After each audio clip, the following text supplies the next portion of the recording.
Sagrada Familia in Barcelona? No. It's this cathedral they've been building for 125 years, and it's nowhere near finished.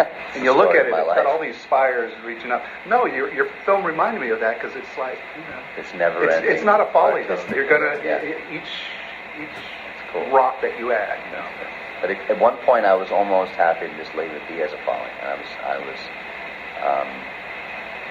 it was too daunting of a task to begin that renovation, and then I am a dreamer, and I felt that it could be accomplished on simpler terms, and it wasn't. And there was a period of regret of embarking on that, and also not willing to let that crush me, and not leave it unfinished, because as it was all kind of dug up, that's very unsettling. And that I had to endure for a very long time. It's very evident in the documentary, but it's condensed to 98 minutes, but it was actually very challenging to embark on all my other meaningful creative endeavors that meant so much to me, and then have to constantly manage this because I took that on my shoulders. What's next with the renovation? I mean, what are you currently Well, working on? now it's complete and structurally sound and furnished and habitable, and I've been working a lot lately on ambitions to produce and direct and do other projects that take me away from home. So it is a challenge to be there as much as I'd like, and benefit from all the hard work. But creatively, I still have plenty of things that I'd like to do with it. There's an old ice house ruins that used to be a dairy barn, and they used to take big blocks of ice from the lake and store that and keep the cream and butter cold, and then they put it on a train and send it to New York City. And what remains is this beautiful stone kind of passageway, partial wall, subground that will make a really beautiful garden. I was going to do a giant koi water feature, but that's too elaborate, and the temperature in the winters is too brutal. I think it'll probably kill the koi. Okay. And there's natural predators, and it's really too difficult to keep fish. There's foxes, and you have to take into account all these things. You have a vision, and you have to and look at what is actually realistic. No, the predators. That's an interesting point. But I've learned all of these things in the process. I've learned that in owning chickens and guinea hens that that the fox can get under the structure and they can burrow in, and they're doing what they do best, and they outfox you. And what are the goats up to? The goats are gone. Okay. The goats are I found a home for them. You mentioned natural predators. Are we talking wolves? Mostly. I think the bigger threat for them are foxes. But there are owls and other birds that would target a fish. And there are wild dogs. There are animals that are out there, but I don't think they come on the property too often. And it's not like bears. There might be some bear, but I haven't seen bear there. There's a lot of game. There's a lot of wildlife.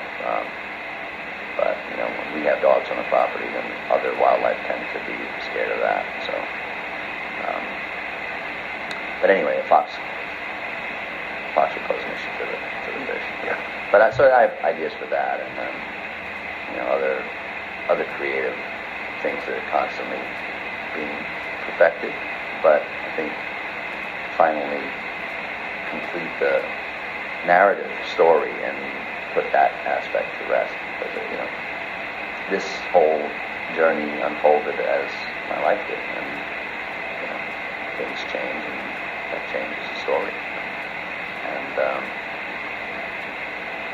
it's interesting to think of how many endings the movie could have had, and but at least the project has come to completion, and the lessons that I've learned in it are immense.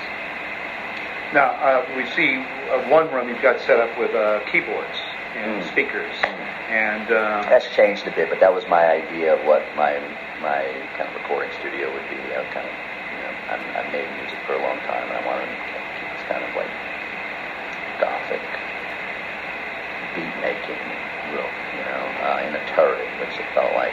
No, you must get some great sound. Yeah, it is kind of great sound. I think that would be more, I haven't done it yet, but I think that would be more conducive to a really cool vocal booth. And then set up the studio element in the center part, which, you could have a bunch of instruments, but that would be like the vocal booth, which would be really great.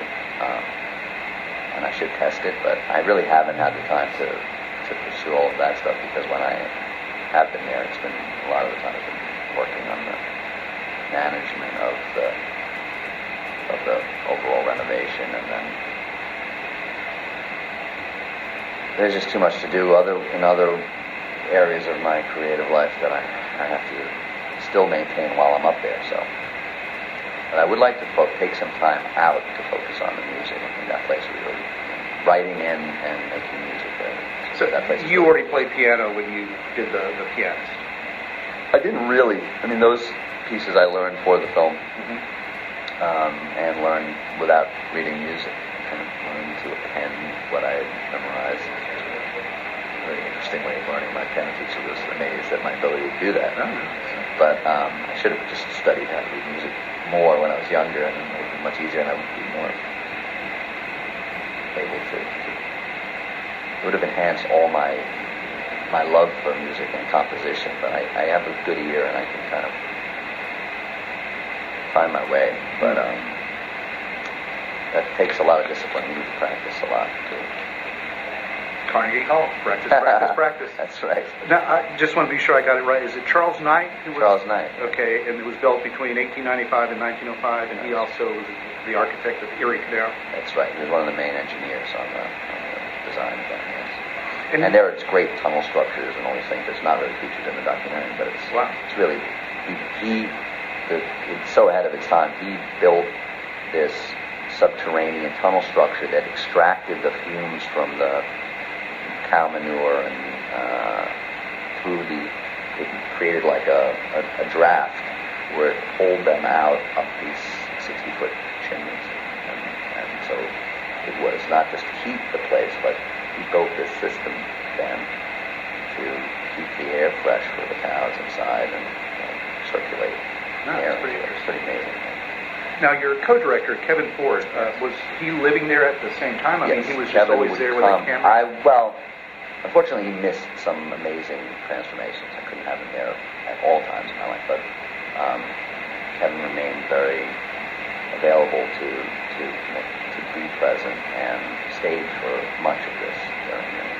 He would come and go while I would remain, but I couldn't keep somebody on at all times, and it was really a kind of very intimate personal project going on simultaneously while this other personal project was going on. So I had a partner in crime that we collaborate and send him off on what we were doing, and then I could focus on some other matters, and we convene, and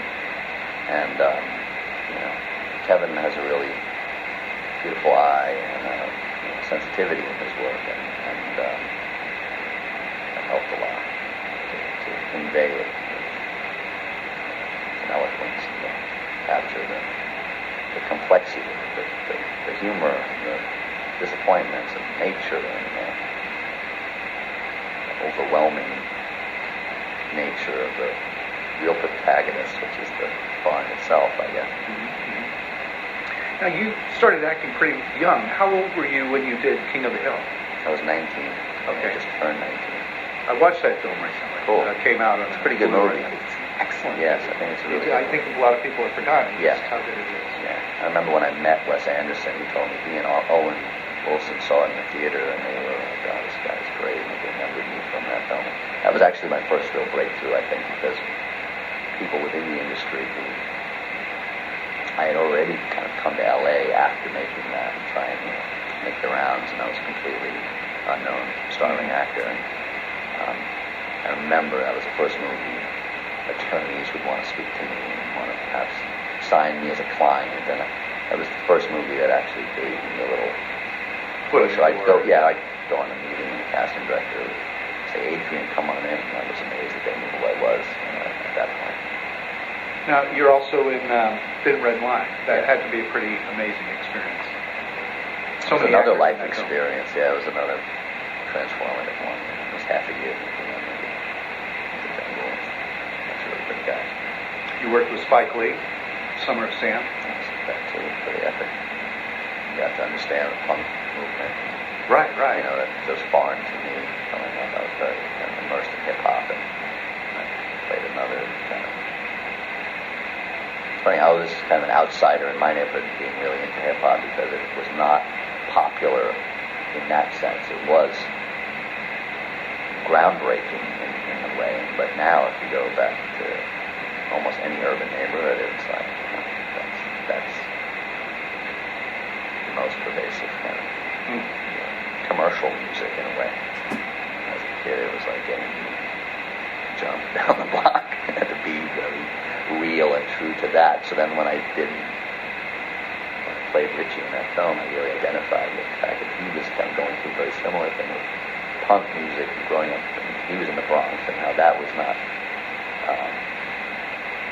really acceptable, and that made him strange to his fellow teenagers. And you've worked with Wes Anderson, but 3 times? Yes. Okay. Yeah. That must be a pretty good relationship. It's lovely, yeah. It's really very grateful for that. Obviously, he's such a creative person, but he's been a really great friend and just a lovely guy. Fun to collaborate with. Darjeeling was just an epic journey that we put together. Shooting on a moving train in India every day. Right. And bought a Royal Enfield and pulled around India and Rajasthan with his motorcycle. Now, some of those sculptings and stone figures. I bought some of them during the prior to that trip. I didn't know that I would be shooting a movie, and I went back about a year later to make Darjeeling. But the year before that, or so maybe a year and a half before I went, I bought rugs. I bought a door, which is still not up in the house. I bought a door before I even owned the house because it was the most majestic door, and I had been contemplating a loft space somewhere. I was thinking maybe I'd be in LA and I'd get some kind of downtown area, some big creative space to paint or work on cars and do my bikes and play, but not a contemporary, not a conventional house, just something like that. And I figured this door would integrate some really great character to it in this industrial space, and big rugs for it. And I bought rugs that were bigger than any of the open living spaces in my place. Was already dreaming, and then, it's only a matter of time that I found something that was unique that I would put my sensibilities. Now, when you get something like that, a large rug, obviously those stone heads got to weigh a lot. What is the best way to ship something like that? Do you have to use special contractors, or? It's terribly complex. People have to probably be coming to you for advice on it. Yeah, well, they could get some good advice. I would just say don't do it. Yeah. Just go find something locally. But you have to ship containers. You got to deal with customs forms. And at one moment we were waiting, which is not in the documentary, but when the Buddha was delayed, it was in the documentary at one moment, but I think it was too long to simplify some things. But it was pulled by the Department of Defense because they did a scan of the container, and there was this opaque cylindrical thing that was impermeable to the X-ray, and so they assumed it was a missile or something, and they took it. And when the Department of Defense takes they have the right to just take it, and then there's no question. You can't really ask many questions. They return it to you, and they return it to you at your expense. And so they took it. It was held for a period of time. They investigated it. They opened it up, and there was Buddha laying there. And then they returned it to us, and we managed to get it in the nick of time for the photo shoot that's in the documentary. But all of those things we kind of were delayed on prior to that. Then that happened, so it was very stressful because I had a deadline. And but it's very interesting. I wouldn't suggest it though. It's kind of enormous task. What kind of study did you do to get the character of Salvador Dali in Midnight in Paris? Well, it's an interesting thing. I've been offered to play Dali twice in the lead role of two other films, and the combination of Was them. one of those Little Ashes? Or? No. I ultimately opted not to do it, but it was a character that I could always kind of relate to, and in a way, my grandfather resembled him, and I love his work, and so I had kind of studied him over the years to see if I could portray him anyway in these other opportunities that had come several years prior. And it's funny because when I met with Woody about it, he was asking me, "Do you think you could play him?" And I was like, "Of course." It was like a no-brainer to me to connect to him. And there's a lot of freedom in playing a character like that. I mean, there's enough of a physical resemblance, but there's just it's more of that outlandishness and peculiarity that is attractive to me. And you can't really go wrong in a kind of comedic vignette of it, And what was really great is Woody let me embellish on the writing and stuff, like the whole introduction. I made that up with the dog, and I said, "Can you get a cane?" And then the cane they got me had a dog's head, and I was like talking to Owen with this thing. And I added the French, and I talked about the French not so good waiters. Like, I made all that up because, we were in Paris, and I was like, this is so true. Like, the French waiters are relatively unconcerned with your service requirements. So it just kind of evolved into it, and, he was very happy, and it was really fun for me.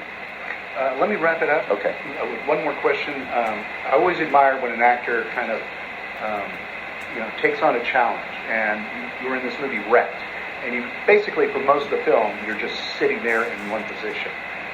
Tell me about that. That was a challenge. I liked that for that reason, that, it was really all on my shoulders. It was pretty much a performance piece that, the character obviously does not even know who he is, and I liked how he discovered who he thought he was and changed into that person along that journey. And even though he had nothing to do with it, he became more tough, and he realized that he implicated in this killing, perhaps, or a robbery, but he must have been one of the robbers. And I love that aspect of the movie, and I'm comfortable with the isolation as an actor too, because I experienced a lot of that with Roman on The Pianist. We worked 6 weeks without another actor, and that's more than we had on Wrecked, I believe. So I made a whole movie in the time I was alone on The Pianist. Wow. And I like the pressure of that responsibility in a way, and I also like having the time for the screen time for the audience to be alone with a character and kind of watch, discover it and let certain nuances and have the time to explore them, which isn't often available when you have a ton of other storylines going on. So I kind of like that aspect of it too. It was fun. It was good. Well, listen, thanks a lot. Thank you. Thanks for